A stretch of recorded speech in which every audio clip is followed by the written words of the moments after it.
달이 바뀌면서 우리가 다루는 성경도 바뀌어서 이번 달에 우리가 마태복음을 보게 되었습니다. 그래서 마태복음에서 우리가 보려고 하는 은혜는 말라기에서 그렇게 기다리던, 그렇게 어려웠던 구약에서의 그 부족함이 이제 신약으로 넘어와서 어떻게 하나님의 은혜로 그 모든 것이 채워지는가, 포기될 것 같은, 이 정도면은 거의 포기 상태다. 인간의 구원이란 불가능한 거 아니냐라는 어떤 결론에 이르게 되었을 때에 아니다 하는 것이 바로 신약입니다. 그리고 그러한 방법이 바로 그리스도이시고, 그런데 이러한 마태복음의 이러한 은혜는 단순히 신약에서의 그리스도의 오심으로만 끝나는 게 아닙니다. 그리스도의 오심은 더 다른 새로운 형식의 모든 변화로 이어지고 있습니다. 그리고 그것이 우리가 보고 있는 마태복음에서 낳고 전혀 새로운 관계가 시작되는 것입니다. 예전에는 남이고 예전에는 했느냐 안 했느냐였지만 마태복음의 시작은 가족관계, 그리고 그 가족관계의 확장이 바로 메시아요, 그리스도요, 우리가 믿는 모든 관계의 시작을 알리는 정말 중요한 얘기인 것입니다. 우리가 이전에는 그냥 낳고 왜 계보가 나오지? 왜 계보를 따지지? 부모와 자녀 간에 낳고 하는 게 도대체 무슨 의미지? 그러나 오늘 우리가 이 말씀을 우리가 잘 묵상해 봐야 하는데, 그게 우리를 끌어주는 힘입니다. 그 부모와 자녀의 그 친밀함이 우리를 어디까지 올리냐 하면 하나님까지 올리는 그런 능력이 되고 있습니다. 그래서 계보가 중요한 겁니다. 유대인들에게 계보를 찾아주고 그들에게 계보를 설명하며 예수님이 어떤 계보인가를 설명해 주기 위해서만이 아닙니다. 물론 그런 뜻도 있지만 더 큰 의미가 있는데, 신약에서의 의미는 전혀 새로운 가족관계, 부모 자녀의 그 친밀한 관계로 우리를 주님께로 올리시는 하나님의 오묘하신 뜻을 보여주고 있기 때문에 그런 것입니다. 그런데 이러한 변화에 이르기까지 시간은 약 400년의 시간이 있었습니다. 다시 말해서 말라기부터 마태복음까지 400년의 공백이 있습니다. 그 사이에는 어떤 계시도 없고 어떤 선지자도 없고 제사장도 없고 왕도 없고 그냥 아무것도 없어요. 그냥 뭔가 다 끝난 듯한 그런 공백 관계가 있습니다. 그러면 그 400년 동안 도대체 무슨 일이 있었을까 하면, 역사적으로 보면 그리스의 알렉산더 대왕을 통해서 그리스 제국이 막 확장되는 일이 있었습니다. 그리고 알렉산더 왕이 죽은 다음에 그 세력이 각각에 있는 지역으로 이제 자치적으로 형성되면서 이집트의 프톨레미 왕조, 시리아의 셀루크스 왕조들이 이렇게 발전하면서, 그전에는 그냥 알렉산더 대왕의 통합이었지만 그 이후에는 다 각자의 왕조가 되면서 그 왕조들이 한 번씩 이스라엘을 점령했습니다. 그리고 지배했습니다. 그래서 이집트에는 프톨레미 왕조가 이스라엘을 지배해서, 그러니까 거기 지배당하는 일이 있었고, 그 다음에 시리아, 그 위에 가면 이제 시리아인데 이제 옛날에 아수르 지역이죠. 그 시리아에서 이제 또 셀루크스 왕조가 또 이스라엘을 지배해서, 그래서 지배당했습니다. 그러다가 마카비라는 사람이 나타나서 독립전투를 벌여서 독립을 했다가 또 다른 정적에 의해서 로마 제국을 불러들였습니다. 로마가 와서 우리를 좀 지배해 주세요 라는 세력이 나타나서, 그래서 로마가 와서 그래서 지배하게 됐어요. 그리고 헤롯은 바로 그 로마에 연합하던 사람이었습니다. 그리고 헤롯이 이스라엘의 성경에서 나오는 분봉왕이 되는. 그러니 이제 이전의 질서는 다 무의미해집니다. 뭐 나라가 있고 갔다가 돌아왔다가 회복됐다가 그래서 이런 개념이 아닙니다. 이런 400년만의 정치적이고 역사적인 이 혼란을 겪으면서 이제는 거의 생존을 위해서 살아가는 듯한 그런 모습이 바로 이스라엘에게 있었습니다. 그러나 그 가운데 바로 그런 상황에서, 그런 암울한 상황에서 그리스도가 오셨고, 그리고 그렇게 해서 오신 예수님은 하나님의 큰 계획 속에 있었던 것입니다. 이런 여러 가지 복잡하고 400년간의 이 하나님의 계시의 중단, 그 다음에 정치적, 역사적인 어떤 변동 속에서 하나님은 놓고 계셨는가? 그런 게 아니었습니다. 하나님은 놀라운 계획 속에서 마침내 그리스도를 이스라엘에게 주셨고, 그리고 또 이 땅에 메시아로 하나님의 아들을 보내주셨습니다. 그리고 그 계획을 보여주는 게 뭐였느냐? 그 계획을 뭐라고 설명할 수 있겠느냐라고 할 때 오늘 말씀에서 그것을 부모 자녀의 그 관계 속에서 그 오랜 계획을 설명해 주십니다. 그리고 시작하는 것이 아브라함과 다윗 예수 그리스도의 계보라. 아브라함, 그리고 뛰어넘어서 다윗, 그 다음에 뛰어넘어서 예수 그리스도. 유명한 사람들만 뽑아먹은 것 같지만 이게 딱딱 맞아서 14대. 그래서 예수 그리스도까지 오는 것이 하나님의 계획이었다는 것이 어떻게 설명이 되냐면 그의 아들이 누구고 그 아버지가 누구고 그 아들이 누구고 그 아버지가 누구고 그 모든 그 사람들, 그 존재했던 가족관계로 존재했던 그 사람들 속에 그리스도가 오셨다라는 것이 바로 하나님의 놀라운 계획이었던 것입니다. 이제 이러한 계획 속에서 아브라함이 이삭을 낳고 이삭은 야곱을 낳고 야곱은 유다와 그의 형제들을 낳고 우리가 아는 그 족장 시대로부터 이 가족 관계가 이제 진행되는 것을 보고 그 다음에 쭉 본문이 이제 이어지면서 우리가 모르는 사람도 나타나는데 성경에서 잘 설명하지 않았으니까 그런데 중요한 것은 그들이 무슨 관계였는가 하면은 부모 자녀 관계였다. 그것이 가장 중요한 부분입니다. 이런 아버지가 그 아들을 낳고 근데 아들만 낳은 건 아니죠. 딸도 낳았겠고 또 엄마도 있지 않겠습니까? 엄마 그래서 아브라함의 아내 사라에게서 이삭을 낳고 그런데 엄마는 왜 나오지 않습니까? 딸은 왜 나오지 않습니까? 형제는 왜 나오지 않습니까?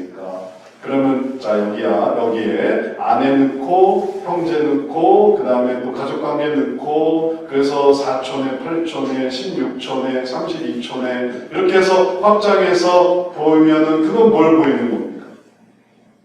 그 가문을 보이는 거죠. 그런 식으로 해서 이스라엘 가문이다 라는 걸 보였겠죠. 그런 식으로 할 것 같으면. 근데 본문에서는 뭘 보여주냐 하면 예수 그리스도까지 이어지는 가장 분명한 혈연 관계만을 보여주고 있어요. 가문을 보여주는 게 아니라 이스라엘 가문, 그 가문도 이렇게 펼쳐져서 뭐 유다 가문, 또 야곱 가문, 그리고 또 무슨 지파 그런 식으로 하려면은 그것은 전부 가문을 보여주는 거지만 주님은 가문을 보여주려는 게 아니라 이 혈연 관계를 보여주려고 하는 것입니다. 이런 혈연 관계 속에서 예수님이 오셨다. 그래서 이것은 무엇을 보여주냐 하면 부모 자녀의 그 관계만 보여주는 거예요. 그건 우리들에게도 있지 않습니까? 우리들도 따지고 보면 뭐 김씨냐, 이씨냐, 박씨냐, 그리고 또 그 사촌은 누구냐, 팔촌은 누구냐, 그런 식으로 따지려고 하면은 그러면 이제 서로 경쟁적인 거죠. 너희 가문은 어때? 우리 가문은 이래. 너희 가문에 남은 자손은 몇 명이야? 우리 가문은 몇 명이야? 그러면 이제 서로를 의식하는 거지만 그런 의미가 아니고 가장 아주 직렬적으로 이게 부모와 자녀 모두에게 있는 모든 세상에 있는 부모와 자녀 이 부모와 자녀의 관계 속에서 그리스도가 오는구나 라는 것을 말해 주려고 하시는 것입니다. 그게 왜 중요할까요? 그게 왜 중요하냐면 하나님이 보내주신 예수님은 아주 특별하신 존재라는 걸 보여주기 위해서 그런 것입니다. 특별하신 존재. 그 특별하신 존재를 뭐라고 말합니까? 사람들이 아는 대로 예수님을 뭐라고 말합니까? 하나님의 아들인 거죠. 하나님의 아들 예수 그리스도. 그래서 이 하나님의 아들 예수 그리스도를 설명하기 위해서 이 낳고를 생각하다 보면 그럼 이제 이게 이해가 되는 거예요. 가장 직렬적으로, 그래서 여러 가지 어떤 계보를 말하는 게 아니고 복잡한 관계를 말하는 게 아니고 이 직렬적인 하나님의 아들 예수 그리스도가 보여지는구나. 그리고 이러한 존재의 특별함은 바로 말라기에서 보여줬던 제사장의 타락과 백성들의 타락과 민족의 타락과 하나님께서 아무리 그들을 불렀지만 그러나 그들이 거부했을 때 이제 하나님께서 보여주시는 바로 내 아들을 보내서 저들을 구원할 것이다 라는 놀라운 복음의 시작, 구원의 시작을 의미하는 것입니다. 이제 그러한 예수님을 우리가 생각해 보면 이 특별하신 존재의 의미는 뭐냐면 인간을 구원으로 인도하려고 하시는 하나님의 사랑인 것을 이해해야 되겠습니다. 오죽하면 하나님께서 그 아들을 보내셨겠습니까? 그 사랑하는 독생자를 보내셨겠습니까? 사랑하시기 때문에 그런 거죠. 하나님이 세상을 이처럼 사랑하사 독생자를 주신 거예요. 그 아들을 우리에게 보내신 것이에요. 그래서 그 아들을 통해서 우리들은 무엇을 알게 되냐면은 아버지의 사랑을 알게 되는 것입니다. 그 아들을 우리에게 주셨구나. 그래서 그 아버지의 사랑이 있구나. 그래서 아버지가 여러 아들 중에 아무나 한 사람 보내서 이 문제를 해결하는 게 아니라 독생하신 가장 사랑하시는 아들 예수 그리스도를 우리에게 보내주신 것이고, 그리고 그 하나님과 아들의 이러한 사랑의 관계를 우리들이 어떻게 이해를 하냐 하면은 우리에게도 그런 관계가 있습니다. 우리에게도 부모님에 대한 사랑이 있고 우리에게도 자녀에 대한 사랑이 있습니다. 그래서 그 사랑 속에서 하나님과 예수님의 사랑을 깨달아갑니다. 그래서 이 사랑을 가지고 하나님의 사랑을 바라볼 때 우리의 눈이 어떻게 되냐면 이건 단지 종교의 대상이다 혹은 이건 단지 경배의 대상이다가 아니라 이건 놀라운 사랑이다. 그 사랑을 내가 내 아버지를 통해 깨달았고 내 자녀를 통해 깨달았는데 하나님과 예수님의 그 사랑 속에서 그 원형, 그 시초, 그 가장 근원을 발견하면서 나도 그 사랑에 가고 싶어요. 이게 우리를 구원하는 거예요. 이게 구원인 것입니다. 도덕을 지켰느냐 혹은 교리를 지켰느냐 그 교리에서 하나를 맞았느냐 틀렸느냐 이렇게 따진다면 장로교가 구원받습니까? 감리교가 구원받습니까? 혹은 또 성결교가 구원받습니까? 이런 거 안 따지잖아요. 그거는 그 어떤 성향과 그리고 역사 속에서 그렇게 믿는다는 거지. 진짜 본질은 하나님 아버지가 어떻게 사랑하느냐라는 거예요. 근데 그렇게 생각하면은 또 다 걸러줘요. 이단은 또 그렇게 해서 기가 막히게 걸러줘요. 그 사람들이 같이 찬양하고 노래하고 예배드리고 건물 세운 것 같아도 이단은 하나님에 대해서는 기가 막히게 싫어해요. 예수 그리스도에 대해서는 정말 신기할 정도로 거부해요. 자기들이 사랑하는 대상은 따로 있는 거죠. 거기에다가 이것저것 붙여놓은 것 뿐이지. 그걸 후 불문하면 남는 건 우리 교주님, 사랑하는 우리 교주님, 우리가 사랑하는 예수님, 사랑하는 예수님은 다 그걸 뭘로 바꿔놨냐면 우리 교주님, 우리 교주님, 우리 교주님. 그러니 사랑의 대상이 기가 막히게 들었다. 교리가 어떻고 저떻고 다 해도 그걸 다 흔들고 다루고 마치 탈북하는 것처럼 별을 탈북하는 것처럼 탈 털어서 딱 나오면은 남는 게 있고 하나도 안 남는 게 있어요. 가라지를 탈북해 보세요. 뭐가 남나? 가라지를 탈 털어보세요. 뭐가 남나? 아무것도 안 남아요. 열매 자체가 없기 때문에 겉으로 보기에는 비슷하죠. 겉으로 보기에는 알곡이나 가라지나 벼나 혹은 또 이 잡초나 이게 비슷해 보이지만 탈곡기로 털어보면 하나도 안 남아요. 탈곡기 돌린 에너지만 남게 되는 거예요. 아무것도 안 남아요. 왜냐면 열매가 없으니까. 사랑이 요만큼도 없어요. 하나님께 대한 사랑이 그 사랑이 조금도 없어요. 믿어요, 믿습니다, 뭐 했어요. 진짜 이제 당신을 위해서 죽으신 예수님을 어떻게 생각하십니까? 냉담이요. 자기가 죽은 거죠. 그 예수님을 보내신 하나님은 어떻게 생각하십니까? 하나님이 그랬다는 거죠. 내가 거기에 조금 더 마음에 아주 작은, 아주 겨자씨만큼도 동요가 없어요. 안 믿는 사람들. 신기하죠. 지금은 모르죠. 지금은 그걸 모르니까 믿어야 됩니다. 믿습니다. 또 거기에 대해서 우리가 세례도 주고 뭐도 하고 하지만 진짜 믿고 참 얼마나 하나님은 마음이 아프셨을까, 얼마나 그 예수님은 괴로우셨을까 생각하는 사람은 그게 믿음으로 남는 거고, 그렇지 않고 그런 걸 왜 했고, 왜 이런 귀찮은 일을 했고, 그리고 왜 저는 쓸데없는 짓을 해서 우리로 해도 이런 걸 만들었고, 그렇게 생각하는 사람은 그 전에 뭘 해도 이런 게 아무 의미가 없습니다. 진정한 건 사랑입니다.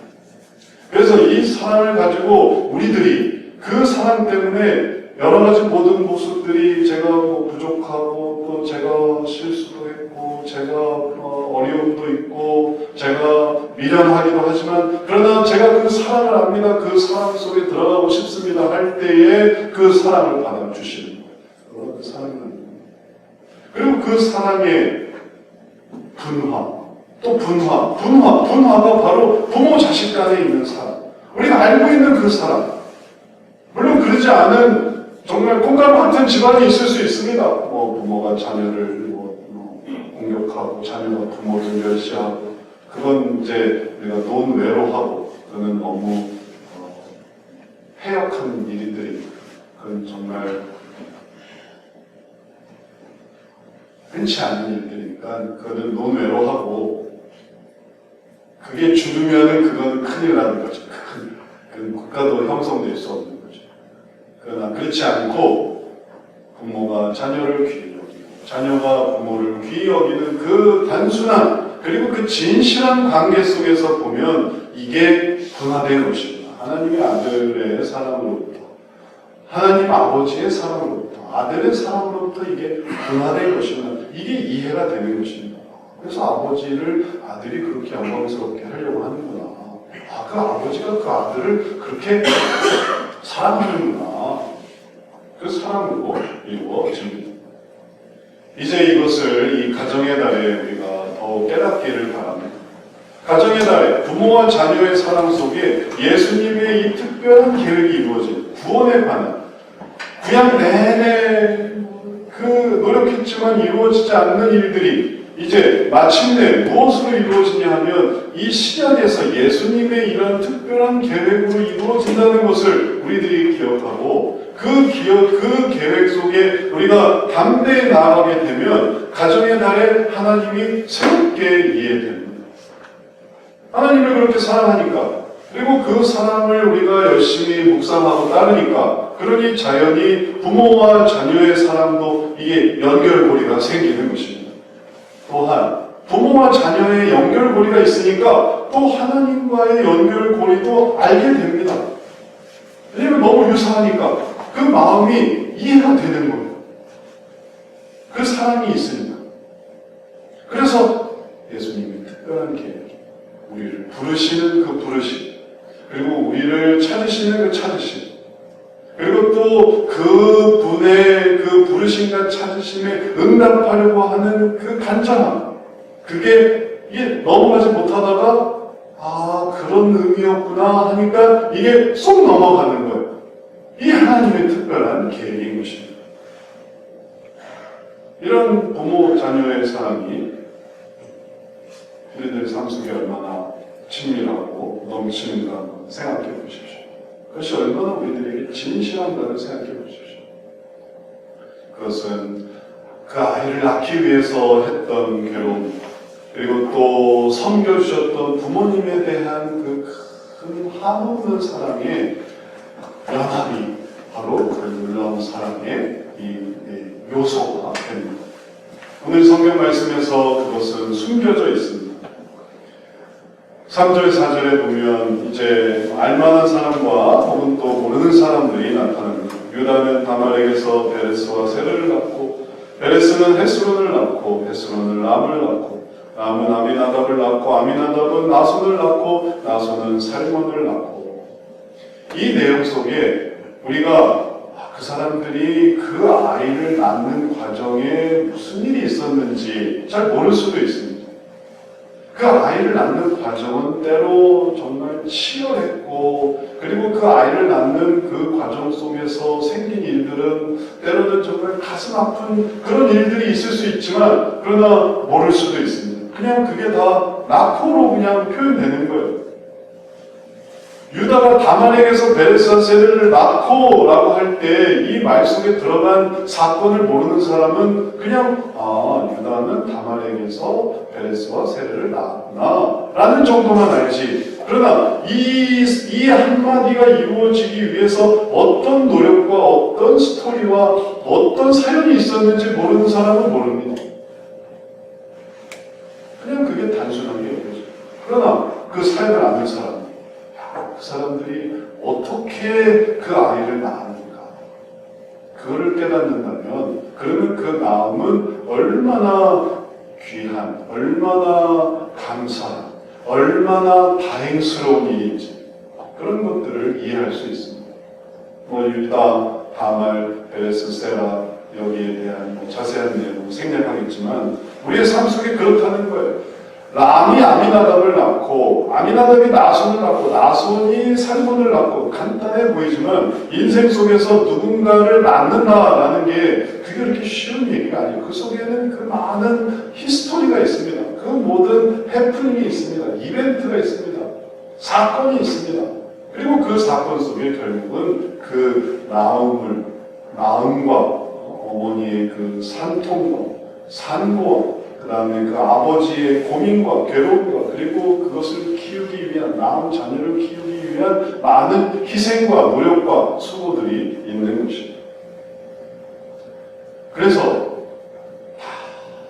직업이 다르고 하는 일이 다르고 이 사람은 전문직, 어떤 사람은 단순직, 어떤 사람은 또 오래 살고 어떤 사람은 적게 살고 하지만 결국은 모든 인간의 평균을 냈고 그 평균을 잡아가게 되면은 결국 말하는 게 뭐냐면은 아이 낳은 게 내가 한 일이에요.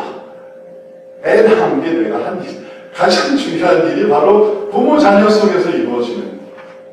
나에게는 안 그렇다고 생각하겠죠. 나는 아이 낳고 난 이랬어요. 아이 낳고 난 이거 했어요. 저거 했어요. 아이 낳은 건 내 인생에 그저 한 부분에 불과해요. 그건 그 사람이 더 큰 일을 했기 때문이지만 그러나 그거는 전체 인류 속에서 특별한 어떤 소수에 해당하는 거고 그러지 않은 더 많은 사람들을 다 포함해서 인류 전체의 평균을 딱 내보면 우리가 태어나서 한 게 애 낳은 거예요.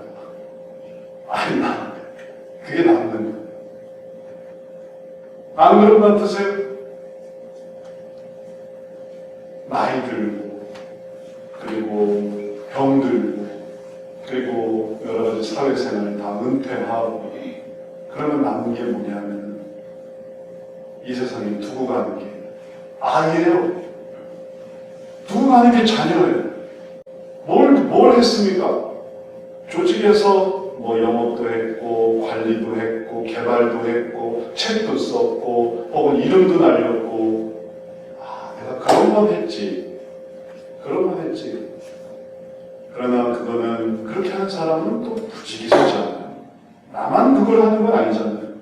음악가가 얼마나 많은지, 발명가가 얼마나 많은지, 학자가 얼마나 많은지, 그건 또 얼마나 종류가 다양한지, 오늘도 얼마나 많은 새로운 사람이 등장하고, 새로운 일이 등장하고, 새로운 직업과 그런 모든 것들을 생각해 보면 가장 내 삶 속에 특별하고, 유일하고, 그리고 독특한 의미를 갖는 그건 자녀예요. 그 자녀에게도 마찬가지죠. 많은 사람들이 있지만 특별한 의미는 부모예요. 그 부모만큼 자기와 유전적으로 연결되고 혈연적으로 연결되고 인생 속에서 연결되는 대상이 없습니다. 그래서 이 끈이 형성됩니다. 제가 말하는 게 얼마나 그게 뭐 같이 있었느냐, 혹은 뭐 그게 누구를 뭐 어떻게 했느냐 이런 게 아니라 이 연결고리가 생긴다. 가장 분명한 연결고리. 부모와 자녀 속에서. 그리고 이 자녀의 이 관계 속에서 하나님은 어떻게 인도하시려고 하냐면은 그 끈이 영생으로 나아가는 중요한 끈으로 만드십니다. 그 끈을. 물론 여기에 뭐 반론을 제기할 수 있습니다. 아유, 우리 집을 생각해보면 그건 별로 끈이 안 될 것 같은데요. 물론 그럴 수도 있죠. 새로운 끈이 형성되는데 그 끈이 바로 하나님과의 특별한 부모 자녀의 온전한 끈이 형성됩니다. 그래서 내 부모는 그랬지만, 내 자녀는 그랬지만, 내 가족관계는 그렇지만, 그러나 하나님은 그렇지 않아 라고 하면서 이 악함과 혹은 부패와 혹은 부정의 그런 관계 속에서 진실함과 온전함과 그리고 사랑의 관계로 돌아오게 될 때, 그때 이제 진정한 하나님의 은혜를 깨달아갑니다. 그러니 내가 살아가는 관계는 우리 부모는 뭐 야박하고요, 우리 부모는 아주 삭막하고요, 또 때로는 의절했고요. 그래서 나에게 새로운 관계가 필요 없어요 라고 말할 수는 없는 거예요. 그랬기 때문에 더 하나님의 관계를 찾아야만 하는 것이죠. 나는 누굽니까? 나는 이 세상에 왜 태어났습니까? 우리 부모님은 미혼 부부고, 혹은 또, 나는 미혼모의 자녀고, 혹은 결손 가족이고, 혹은 나는 버려졌고, 나는 고아고, 그럼 나의 인생의 진정한 의미는 누굽니까? 무엇입니까? 라고 말할 때, 그때 찾는 것이 진짜 아버지인 하나님, 그리고 또 나를 아들로 삼아주시는 그 주님, 그 관계를 찾아갈 때 이 세상에서의 의미가 새로워집니다. 그러니 모든 구원은 이 세상에서의 부족한 부분이 있다면 그 부족한 부분을 충만하게 하는, 그 부족한 부분을 완전하게 하는 의미일 뿐만 아니라 이 세상에서 뭔가 좋은 것이 있었다면, 뭔가 가치가 있었다면, 뭔가 의미가 있었다면 그 의미의 원형을 발견할 수 있는 그것이 바로 구원과 영생의 의미가 되는 것입니다. 요즘은 자녀를 낳지 않는다고 한번 생각해 보세요. 그래서 자녀를 낳지 않으니까 그러면 뭘 합니까? 하니까 개를 키워요. 개가 우리 아들이에요. 우리 아들. 그래서 개 데리고서 아빠 해봐, 아빠. 뻥! 개가 뻥! 해요. 아빠 왔다. 뻥! 엄마 해보자. 뻥! 개딸과 개아들. 개딸과 개아들을 자녀를 키운다. 그럼 그런 사람들에게 인간의 수명과 개의 수명상 어쩔 수 없이 개를 먼저 보내야 되는 거예요. 부모가 자녀인 개를 먼저 보내야 되는 불상사가 나타나요. 그러면 그런 부모도 마찬가지입니다. 우리 개를 언제 다시 만날 수 있을까요? 떠나간 우리 똘똘이, 우리 개똥이, 우리 사랑하는 우리 해피, 어떻게 만날 수 있습니까? 그러면 그 사랑에 대해서 약속해 주시고 그 사람을 인도해 주실 수 있는 분이 바로 하나님입니다. 천국에서만 그걸 생각할 수 있는 거예요. 천국에서만. 지옥에서는 그걸 생각할 수가 없어요. 천국을 바라볼 때, 하나님의 나라를 바라볼 때, 하나님께서 내가 천국 갈 때 우리 멍멍이가 나를 반기러 나오겠지? 내가 천국 갈 때 예수님도 나를 붙들어주시겠지만 우리 강아지가 나를 기뻐하면서 나오겠지? 그럼 내가 천국을 가야지. 그것도 역시 영생으로 나아가는 중요한 계기가 되는 것입니다.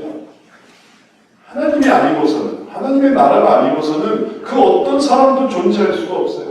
다시 태어나는 것도 이것도 곤욕입니다. 네? 똑같이 윤회하는 것도 곤욕이에요. 그게 지옥인 걸 알지 못해요. 그게 지옥을 보여주는 거예요. 또 태어나고, 쥐 태어나고, 고양이 태어나고. 그게 고통 아닙니까? 고통. 죽지 못해서 사는. 그 정도면 괜찮겠죠. 있지만 심판이 있으니까 그것도 사실 말이 안 되는 거죠.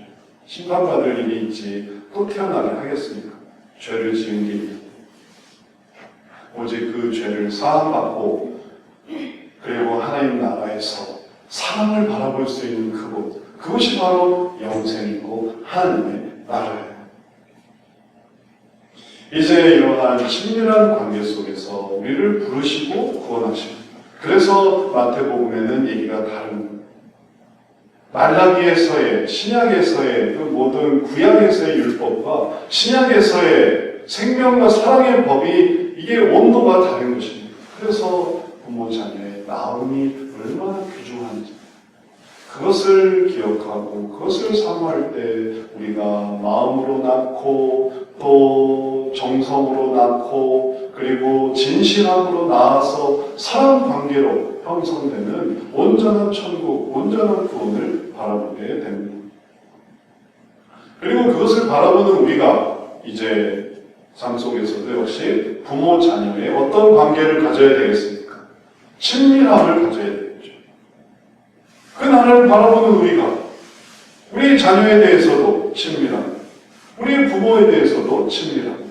왜냐하면 하나님은 사랑이시고 그 사랑 속에서 우리들에게 그러한 은혜를 주셨으니까, 자녀의 은혜를 주셨으니까 그 자녀의 사랑이 대상이 되는 거고, 하나님이 나를 이렇게 사랑하시는구나 생각하시는 거고 생각하게 되는 거고, 또 우리가 우리 부모를 보면서 하나님이 나를 이렇게 사랑하시는구나 그렇게 이해할 때, 그때 우리들은 하나님 은혜 가운데서 하나님을 사랑하고 가족을 사랑하는 그런 귀한 삶을 살아가게 됩니다. 그게 우리를 구원으로 이끌어 주는 것이죠.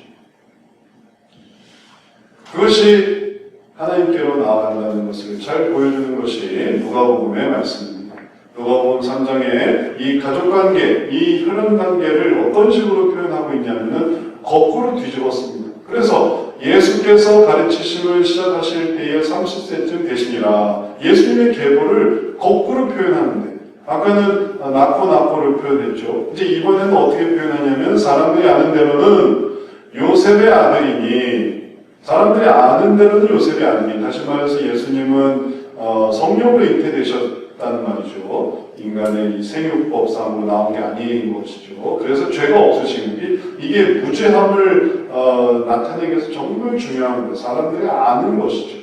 실제가 아니에요. 그런데 그 아는 대로 해도 마찬가지입니다. 요셉의 아들이니, 요셉의 위는 헬리요. 이 요셉의 위에 헬리는 어느 쪽으로 가냐면은 모계로 올라갑니다. 부계로 올라가면은 헬리의 아들이 요셉이 아니에요. 그러니까 그 윗단이 누군지를 보여줘요. 그 윗선, 이 장인으로 갑니다. 그러니까 마리아의 아버지로 올라갑니다. 모계로 올라갑니다. 그러면 혈연 관계가 아닌데, 근데 관계가 있어요. 어떤 관계입니까? 혈연 관계 이상의 관계죠. 가족 관계, 사랑의 관계, 장인이 사위를 사랑했던 그 사랑의 관계, 그래서 그 위가 되는 거예요. 그리고 그 위라고 할 때는 나온 것도 아니니까 말이 돼요. 그 위구나. 그 위로는 그거구나. 그래서 그 위는 계속 이렇게 올라가게 됩니다. 그래서 38절에 가면 그 위는 에노스요. 어떤 경우는 진짜 혈연 관계이기도 하죠. 어떤 관계는 진짜 그냥 단지 사랑의 관계이기도 하고. 그래서 위는 에노스요, 위는 셋이요, 위는 아담이요, 위는 하나님이십니다. 하나님이 아담을 낳았습니까? 혈연 관계는 아니죠. 하지만 위에요. 아담 위에 하나님이고. 이 말은 사랑의 관계로 어디까지 올라갈 수 있는가를 보여줘요. 하나님까지. 그래서 우리가 예수님을 믿는 이 사랑의 관계로 우리가 어디까지 올라갈 수 있습니까? 하나님까지 올라갑니다. 사랑의 관계. 그걸 하나님의 아들이신 예수님이 하나님께로 우리를 쑥 올려주시는 것이죠. 그래서 이 사랑의 관계를 굳게 붙드는 것이 중요합니다. 마태복음에서 우리들이 깨닫는 것은 그리스도를 통해서 하나님과의 친밀함으로 나아가는 것이고, 그리고 그러한 하나님의 은혜를 깨닫게 될 때 우리들이 믿는 이야기가 달라져서 이제 우리가 하나님을 아버지로 믿는구나. 하나님 아버지라고 부르는 것이고 하나님 아버지라고 부르는 것이고 예수님이 오셔서 너희가 하나님을 아버지라고 부를 수 있다 할 때 사람들이 깜짝 놀랐어요. 어떻게 하나님을 아버지라고 부릅니까? 여호와 하나님이지. 하나님 아버지가 아니고 여호와 하나님이지. 근데 예수님은 아니다. 이제부터는 나를 통해서 너희가 하나님 아버지라고 불러라. 내가 하나님의 아들이고 너희는 나의 친구고 이제 너희는 하나님의 자녀가 될 수 있다. 이렇게 가르쳐 주시면서 하나님과의 친밀함으로 우리를 이끌어 주십니다. 이제 이것을 우리들이 마태복음에서 깨달을 때에 하나님이 우리를 어떻게 부르셨는가를 이해해야 되겠습니다. 하나님은 우리를 가족관계 속에서 부르셨고 또 우리를 어떻게 구원하시는가 하면 가족관계 속에서 구원하십니다. 그래서 우리가 주님의 가족이 되려고 하고 가족과 같은 실제 가족이냐 혈연이냐 이런 건 아니죠. 하지만 가족의 사랑 속에 있으니까 제가 주님을 믿습니다. 또 주님이 나를 믿습니다. 그래서 주님은 나의 아버지입니다. 나는 주님의 자녀입니다. 그래서 가족관계예요. 그리고 그 가족관계 속에서 이 세상의 모든 사람들이 존재했던 모든 사람들이 하나님과 가족관계 속에서 예수님을 통해 하나님의 자녀로서 구원받게 하시는 것이 바로 신약의 세계인 것입니다. 지금도 우리가 이러한 가족관계 속에서 구원을 받고 하나님을 알게 되는 것을 기억하고 그리고 그 가치를 생각할 때 그럴 때 우리의 삶에 하나님의 은혜가 풍성하게 될 것입니다. 이 가족관계의 핵심이 무엇일까요? 그것은 이전에 어떤 삶을 살았는가라는 것에 있습니다. 가족관계의 핵심은 우리가 어떻게 같이 지내왔는가라는 것에 의미가 있어요. 이번에 이제 마지막으로 성지순례로 가게 된 곳이 서머나 교회. 서머나 교회에서 유적을 이렇게 보기 위해서 터키 이제 마지막 이 터키를 이렇게 한 바퀴 삥 돌았습니다. 그리고 에베소 찍고 그리고 서머나 와서 이제 서머나에서 그리스로 넘어가는 이즈미르라는 항구 도시인데 가보면 교회 유적이 사실 없어요. 교회 유적이 남아있는 게 없습니다. 대도시에 그걸 없앴는지 아니면 없어졌는지 잘 모르겠지만 교회 유적으로 갔을 때 가본 곳은 뭐냐면은 폴리갑 기념교회라고 해서 서머나 교회의 초대 감독이었던 폴리갑이라는 그 사도 요한의 제자가 있습니다. 성경에 나오지 않지만 교회 역사 속에는 존재합니다. 이 사람이 순교를 당했고 이 순교를 당하면서 보여줬던 그 은혜와 그리고 하나님께 대한 그런 충성스러움을 기념해서 18세기 때 교회를 세웠어요. 그래서 이 폴리캅 기념교회는 고대 교회가 아니고 그냥 이제 최근 현대 18세기에 지었던 정식으로 하면 카톨릭 성당 하지만 폴리갑의 그 순교를 기념해서 교회가 세워져 있습니다. 그래도 이 이슬람 지역에 이렇게 성당이 교회가 지어져 있다라는 것도 참 특이한 일이고 그리고 또 특별한 일이었습니다. 그래서 이제 우리가 가서 그 뒤로는 막 고층 빌딩이 보이지만 이제 거기에 있는 이 교회를 우리 가봤어요. 그래서 이렇게 안에는 또 개방을 안 하는 시기여서 안에는 못 들어가고 인터넷으로 보는 사진에 보면 이게 천주교 성당 양식으로 멋지게 해놨는데 안에는 못 들어가고 그냥 밖에서 폴리갑 기념교회라는 명패 앞에서 사진 찍고 다 우리 같이 갔던 목사님들 그리고 또 우리 부부도 찍고 옆에 서서 부부도 찍고 그리고 왔어요. 그냥 도시에 그냥 교회가 있다는 거예요. 옛날에 그런 일이 있었다는 것입니다. 근데 의미 있었던 거는 뭐냐면 이 사람이 어떻게 순교를 당했는가, 순교를 당할 때 뭐라고 순교를 당했는가라는 게 의미가 있어요. 폴리갑이 AD 69년부터 156년까지 86세를 살았는데 사도 요한의 제자로 서머나교 초대 감독 그리고 그러한 정신으로 이게 사람들을 가르치고 또 사람들을 이끌었는데 박해가 시작되고 홀리갑을 딱 잡은 다음에 화형을 시키기로 하고 마지막 물어봤습니다. 그리스도 신앙을 부인하면 너를 살려주겠다. 네가 여기서 부인만 하면 너는 살 수 있다. 86세 된 사람들이 어떻게 하겠느냐 할 때 그가 했던 말이 유명한 일입니다. 86년간 나는 그분을 섬겼고 그분은 나를 한 번도 모른다고 한 적이 없는데 내가 어떻게 나의 주님을 모른다고 하는 말인가. 이렇게 말을 했어요. 어쩌면 그런 상황에서 내가 천국의 그 보물을 내가 받아야지. 또 내가 다른 사람 앞에서 여기서 배교하면 부끄럽겠지. 내가 여기서 끝까지 내 이 신조를 지켜야지. 그런 식으로 생각할 수도 있습니다. 그런 위급한 상황에서. 왜 순교를 당하려고 합니까? 왜 믿음을 포기하지 않습니까? 라고 말할 때 나는 이유를 댈 수 있지 않겠습니까? 천국 가려고요. 지옥 안 가려고요. 혹은 천국에 쌓아둔 상급을 얻고 싶어서요. 지옥의 형벌을 피하고 싶어서요. 이런 식의 얘기를 할 것 같은데 홀리갑은 뭐라고 말했냐면 하나님과의 관계를 얘기하는 거예요. 86년간 나를 지켜주셨다. 나를 알아주셨다. 그리고 내가 그 주님을 놓지 않겠다. 사랑이죠. 사랑. 그 사랑이 그 불화형의 고통을 넘어서게 하는 것이죠. 그래서 하나님 나라를 바라보는 것이죠. 우리가 하나님 안에서 믿음을 다시 한번 생각해 볼 때 그것은 무슨 관계냐 하면 사랑의 관계. 예수 그리스도는 바로 이런 사랑의 관계를 알게 해주신 것입니다. 그래서 우리가 이 사랑의 관계를 이해할 때 비로소 하나님 나라가 보이고 그 나라를 위해 살아갈 마음이 형성이 되는 것입니다. 여기에 대해서 이 서머나 교회에 대해서 하나님께서 해주신 말씀은 이런 것이었습니다. 서머나 교회에 주신 말씀입니다.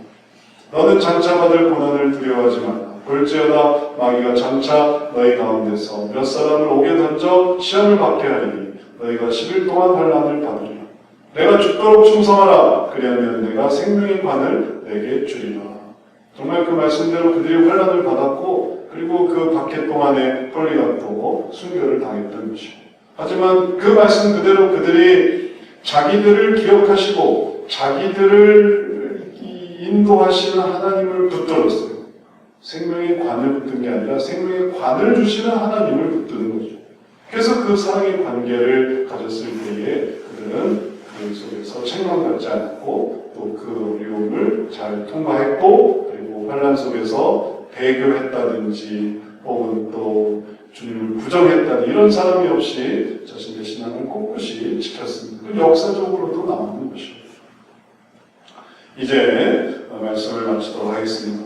우리가 부모 자녀의 관계 속에서 하나님의 친밀함을 기억할 수 있다는 것을 깨닫고 우리가 하나님을 바라볼 때 이런 부모 자녀의 친밀함을 계속 사모하면서 그러면서 하나님께로 나아가는 자들이 되시기를 바랍니다.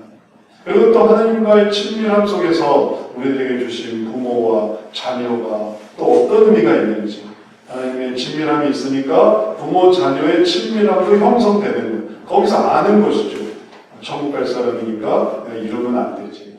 천국을 사모한 사람이니까 내가 또 그렇게 나타내야지. 그리고 그런 상상을 해보면 얼마나 우리 마음에 소망이 있습니까? 하나님 안에서 만날 아버지, 하나님 안에서 만날 어머니, 하나님 안에서 만날 우리 아들, 하나님 안에서 만날 우리 딸, 또 보너스로 하나님 안에서 만날 우리 개, 고양이, 염소, 또 기타 등등 하나님 안에서 만날 수 있는 모든 우리가 사랑했던 대상들, 그게 하나님을 믿는 사람입니다. 그게 우리를 구원에 이르게 할 것입니다. 하나님의 아들로 오신 이러한 예수님 기뻐하며 우리의 부모 자녀 관계를 감사하는 이 가정의 달에 더욱더 하나님 안에서 주를 사랑하고 또 가족을 사랑하는 귀한 성도 되시기를 주의 이름으로 축원합니다. 사랑의 주님, 우리들에게